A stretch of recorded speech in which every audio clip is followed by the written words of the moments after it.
পদ্ধতি। ভাই ক্রিয়ার পদ্ধতি কি পুরো জনগণ বলতে পারবে? এটা কি নারকেল তেলের মতো মাথায় কি মাখে, না সাবানের মতো শরীরে দেয়? শেখ হাসিনার মতো শকুনিরা, এই শকুনিদের হাত থেকে আমরা জুলাই আগস্টের গণ অভ্যুত্থানের প্রবল স্রোতে তাকে পরাজিত করে তার পতন ঘটিয়ে সে দেশ থেকে পালিয়ে যেতে বাধ্য হয়। সুতরাং আমরা যে দেশ গড়ব, সেই দেশ হবে শান্তি, সেই দেশ হবে সুস্থি, সেই দেশ হবে একটি ভদ্র সমাজ নির্মাণ করার, একটি গণতান্ত্রিক সমাজ নির্মাণ করার। সেই সমাজে যে কেউ মুক্তভাবে কথা বলবে, প্রত্যেকের কণ্ঠের স্বাধীনতা থাকবে, প্রত্যেকের নিজের মতামত প্রকাশ করার স্বাধীনতা থাকবে, তার চলাচলের স্বাধীনতা থাকবে। সে নির্বিঘ্নে এগিয়ে যাবে এই দেশটিকে বিনির্মাণ করার জন্য। সেই প্রত্যয়, সেই অঙ্গীকার নিয়ে আমরা নতুন করে দেশ গড়ি। হঠাৎ করে কোন রাজনৈতিক দল অনেক কথা বলছেন পিয়ার পদ্ধতি। ভাই পিয়ার পদ্ধতি কি পুরো জনগণ বলতে পারবে? এটা কি নারকেল তেলের মতো মাথায় কি মাখে, না সাবানের মতো শরীরে দেয়? গ্রামের মানুষ, এদেশের সাধারণ মানুষ কি বলতে পারবে? এটা তো কোনো ইয়ে নাই, এটা তো কোনো দৃষ্টান্ত নেই। এটা এর আগে কখনো ব্যবহার করা হয়নি। হঠাৎ করে নির্বাচন নেই, হঠাৎ করে এই কথাটি যারা অনেকে ধর্ম নিয়ে রাজনীতি করে তারাও বলছে, আরে ভাই আপনার এলাকায় কে এমপি হবে?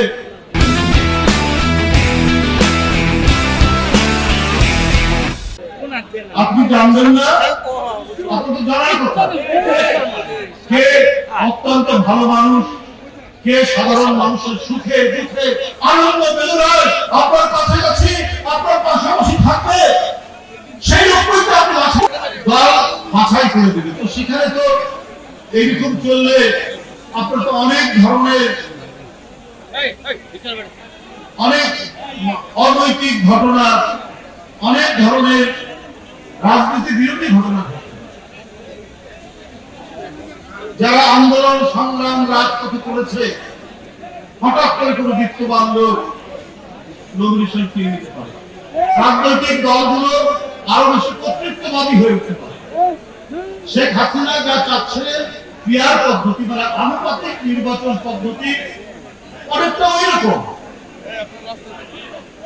যদি সেরকমই হয় তাহলে এই যে গণতন্ত্রের জন্য এত আন্দোলন, এই যে বাচ্চা মাসুম ছেলেরা যে এই আপনার রক্ত দিল, এবং বিএনপি 16 বছর ধরে নিরন্তর সংগ্রাম করেছে গণতন্ত্র ফিরিয়ে দেওয়ার জন্য, কথা বলার স্বাধীনতার জন্য, এবং আবার সুষ্ঠু নির্বাচনে ভোটাররা ভোট দিতে পারেনি, সেই ভোট নিশ্চিত করার সংগ্রামে আমাদের কত নেতা, কত কর্মী ধরে গেছে।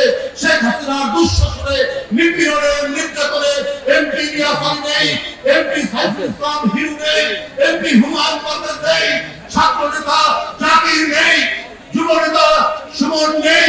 একের পর এক তাদেরকে জোরপূর্বক মুক্ত করা হয়েছে। কাউকে নদীর ধারে, যমুনার ধারে, কাউকে ব্রহ্মপুত্রের ধারে, কাউকে শীতলাক্ষার ধারে। এটাই তো শেখ হাসিনার রাজত্ব। তার এই 16 বছরে